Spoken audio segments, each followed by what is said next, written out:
To help us analyse the most recent updates concerning Trump reshuffling the players in the Russia-Ukraine war and how the Western countries dealing with Trump's inconsistent rhetoric are doing. We're joined from Washington by Mr. Peter Roff, a contributing editor at Newsweek, and from Kiev by Mr. Ivan Us, the advisor at Ukraine National Center. Welcome to you both on Think Tank, and thank you for joining me.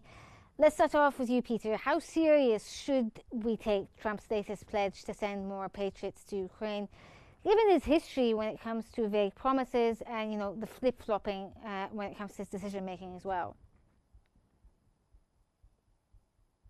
I think good to be with you. I think the president's promise here seems to be fairly clear and straightforward. And so if he says we're going to send more patriots, America's going to send more patriots to Ukraine, I suspect that's the case. Okay, so you think that the Europeans basically can depend on the pledges by President Trump there? I think that in this particular case, the president seemed very clear that America would send more Patriot missiles to Ukraine to help Ukraine protect itself from missile attacks. Okay, over to you, Ivan. I don't think you can take anything thematically away from that statement. He indicated he's going to do something, and when he does that, he tends to do it. Okay, what about you, Ivan? Does the lack of any mention of Ukraine's NATO accession during the summit's declaration signal a shift in European resolve, or is he still seen as a long-term ally and the possibility of them ascending to NATO is still there? Greetings to you, Riham. Greetings to guests from Washington, D.C., and of course to the whole audience. Ukraine was said that it was extremely positive a NATO meeting in The Hague for Ukraine, because in the final statement of this meeting, we pay attention on the fact that there are only two countries that is no NATO member were mentioned. First, it's Ukraine, and in the final statement by NATO countries, they said that they will support Ukraine. Furthermore, it's an interesting moment that the idea to increase a quantity of military expenditures to 5% of GDP appeared in the same part, at the same abstract, with the mention that countries will support Ukraine. So we have a feeling that it was a deal between Donald Trump and European countries that they agree for 5% military expenditures of GDP instead of supporting Ukraine, and we received the support. Second country mentioned in this decision was Russia, and NATO said that the main threat to NATO is Russia. China was not actually mentioned in this document. It's very important, but Russia actually was in this document, and that's why we think it's a positive both meeting, both let's call it so, final declaration, and of course positive press conference of Donald Trump more than an hour when he responded to the questions of many journalists, including Ukrainian-born national journalist from BBC News. She asked about Patriot, and yes, Trump didn't give a direct answer, but in Ukraine we like to say that we should not talk a lot about weapon, we should receive it. So that's why, according to that strategy, quite possible that it was a very good response from Donald Trump. And the moment when he talked about husband of the journalist, so it was a very positive moment from that press conference. Thank you, Reham. So Ivan, you agree here with Peter that basically that pledge by President Trump are very real, and he will be sending the ballistic missiles soon, or the Patriot missiles rather. Yes, we have a feeling, yes, that of course Donald Trump didn't say directly, but according to logic of everything that he said, and according to this final declaration, I think that the United States of America can find some Patriots. Actually, he mentioned Israel, and ironically, Israel give its Patriots to return to US, and US can give it to Ukraine. So that's why probably that's the reason why he mentioned this country, because probably Patriots from that country can be in Ukraine, quite possible, at least according to information that we hear. So we will see. Thank you, Reham. Okay, thank you. Over to you, Peter, now. You heard Ivan there talking about the 5% pledge by NATO members, or the European NATO members. They're going to do this by 2035. Is this a genuine step towards self-reliance, or just a symbolic gesture so the US doesn't withdraw from the NATO as Trump had previously said or threatened that he would? I think it's neither. What I think it is, what no one is really yet calling it, is a victory for President Trump. He's talked about this since he first ran for president in 2016. He made it very clear that NATO can't be more important to the United States than it is to the member nations in Europe. They can demonstrate that by upping their level of defense spending, of their NATO contribution, to levels commensurate with what they committed to do. They can't depend on the US defense umbrella to downplay their own defense spending and to shift that money into social welfare programs to buy votes from people, which is what some of the NATO members have been doing in perpetuity. The decision to increase spending is an indication by the European nations that, yes, NATO is important for Europe's strategic future and for the global strategic future. And we will commit to support it at a level that shows it matters to us. Well, as you said, we've discussed this before, that Trump is basically trying to get the Europeans to take their fair share when it comes to the spending. But do you think if the Europeans decide to flip-flop, I suppose, when it comes to this, that he will actually pull out of NATO? I don't think the U.S. leaving NATO, as the French did for a period of time, is in the cards. I do think the president would consider reducing the level of spending, the commitment to NATO as a strategic partner from the position it has now. The United States cooperates with NATO quite frequently. We did it in Saharan Africa. We did it in Bosnia-Herzegovina. We may not be as willing to do that in the future. We might decide, America might decide not to participate in some activities where there's no direct threat to U.S. national or economic security, or we might choose to take actions unilaterally without the support of our NATO allies because we see a threat to U.S. national and economic security. It's the role of NATO. It's the U.S. interaction with NATO that's at risk. I don't think the United States abandons NATO entirely, ever. Okay, Ivan, now we talked previously before about the US-Ukraine minerals deal. This is something that's already happening, and the tangible investments still remain years away. Can the Ukrainian economy survive until, this deal goes through, or is it stuck in financial limbo given everything that's happening with Ukraine? Of course, when in war, it's very hard to preserve your economy normally working. Now in NATO, that countries agreed to increase their expenditures to the military area to 5% of GDP for a long period. Now Ukraine has 36% of its GDP we're spending for military areas. It means that for economy, it less money and of course more problem.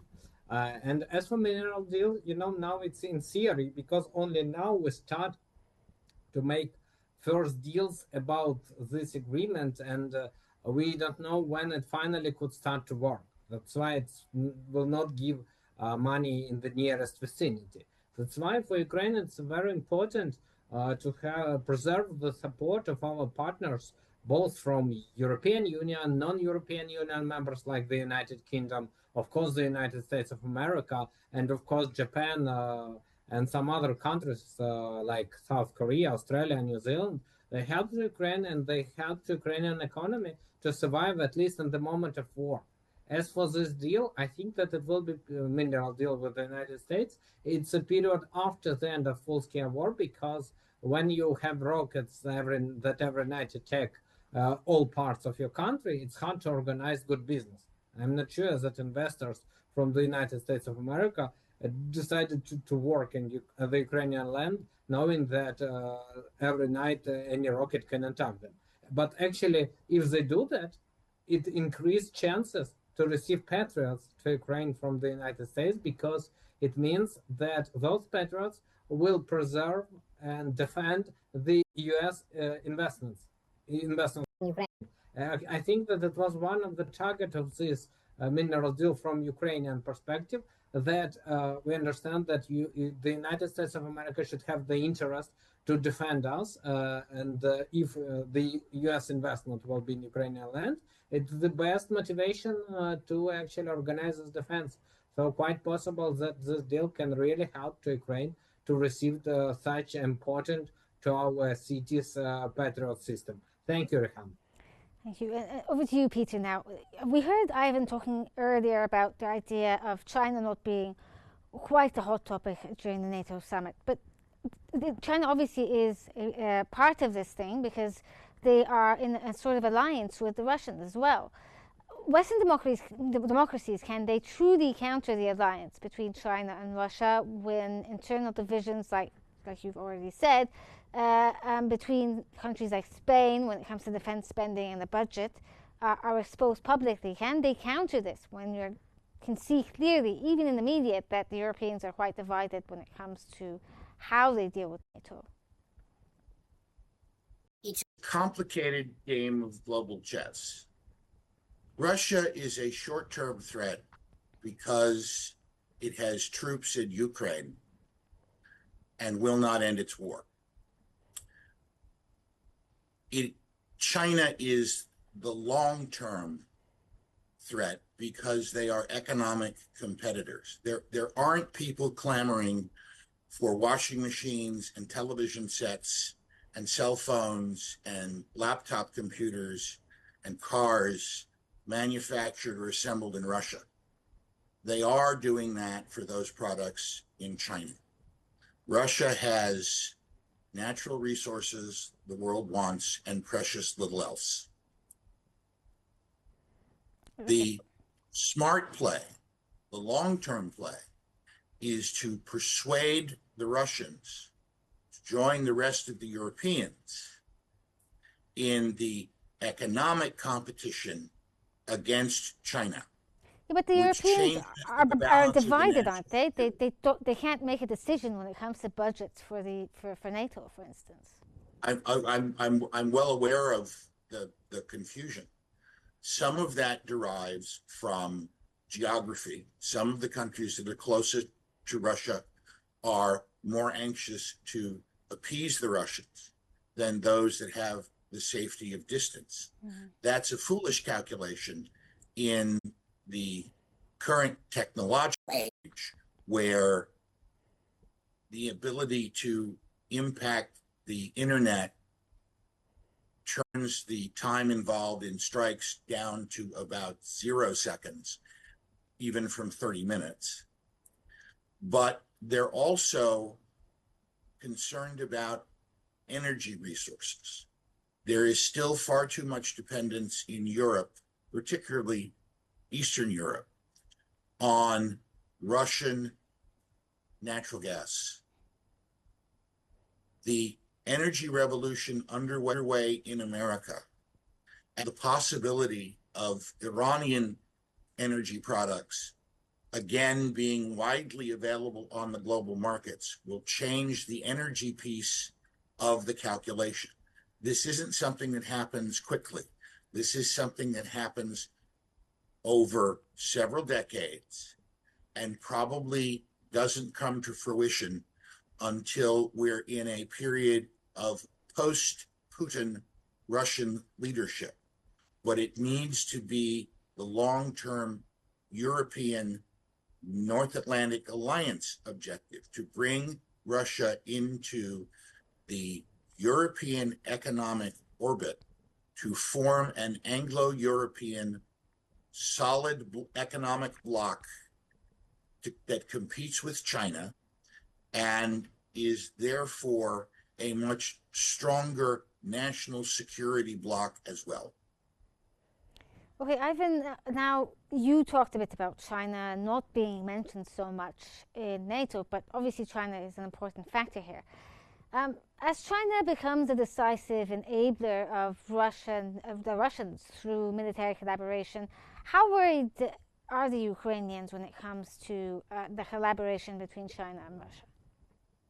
Reham, I think the main reason of this visit of Russian Minister of Defense Belousov to China, the rumors that appeared the last week about the moment that the Russian intelligence is working against actually China in the territories of Russia bordering with Russia, because according to the rumors that appeared in mass media, Russia intelligence have enough arguments to think that China thinking about those territories that have border with China. It means a city of Vladivostok, city of Khabarovsk. It's not far away from China. That China had interest about those territories, and 2 years ago, approximately, when the full-scale war in Ukraine actually took place, China prepared the map of this territory of Russia, where they give Chinese titles to those cities. That's why Russia really have a fear of, according to mass media, Russia have a fear of such China steps against those territories. And now the Minister of Defense of Russia, as for me, he tried to explain to China that they don't think that China is an enemy, and that the information that Russian intelligence working against China is a wrong information. As for alliance between China and actually Russia, on the one hand, of course, China can be interested in supporting Russia against West, but on the other hand, we couldn't say that China has a direct pro-Russian position. Yes, in their rhetoric, China had, as in Ukraine, we called it pro-Russian neutrality. But if you look at, for example, information about import by Ukraine of drones, you see a lot of Chinese drones that help into Ukraine in this war. That's why, even if we think that China on the Russian side, it's not at 100%. So China has its balance. China wants to receive money from this war, both from Ukraine, as Ukraine purchased a lot of drones from China, and of course from Russia, because China received the cheap Russian resources. Mm-hmm. That's why probably China interested in preserving this war, and of course they don't need serious escalation and yeah. Thank you. Thank you so much for that. Now let's get Peter's opinion here when it comes to Britain, for instance. Now there's talks about Britain nuclear rearmament or engaging in nuclear rearmament and F-35 acquisitions. Does this mark a return to a more imperial era strategic influence, or is it just the costly illusion of a multipolar world where they're trying to assume that there's more than one power play happening, at least in this region? Well, that's an excellent question. I think the strain that the Starmer government has placed on the British economy precludes any imperial behavior by the Brits for some time. They have to get their own house in order before they can think about playing power politics in the rest of the world. The traditional alliances that exist in the Commonwealth are a factor. They are real, they matter, but in terms of the overall position in the global pyramid, the Brits unfortunately have dug themselves into an economic hole that makes it very difficult for them to be more than little brother to the United States big brother.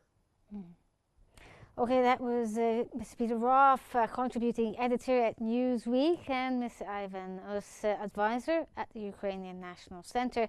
Thank you both for your insights, and thank you for joining us here on Think Tank. Thank you both.